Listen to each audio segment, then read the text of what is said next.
kaarka milkiyadda gaadiidka iyo kaarka ruqsadda darawalnimada noocyada taarikooyinka casriga ah waxaa ka mid ah taarikada gaadiidka shacabka, taarikada gaadiidka ciidanka, taarikada gaadiidka diblomaasiyiinta, taarikada gaadiidka dowladda, taarikada gaadiidka ganacsiga, taarikada gaadiidka mashaariicda, taarikada gaadiidka gurmadka degdega iyo sidoo kale taarikada gaadiidka mootada.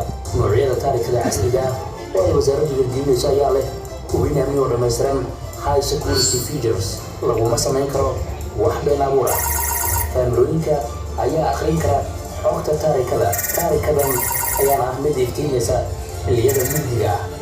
casriyeynta adeegyada gaadiidka waxay kaalin weyn ka qaadan doontaa ka hortagga dambiyada lagu geysto gaadiidka iyo weerarada argagixiso ee lagu fuliyo gaadiidka.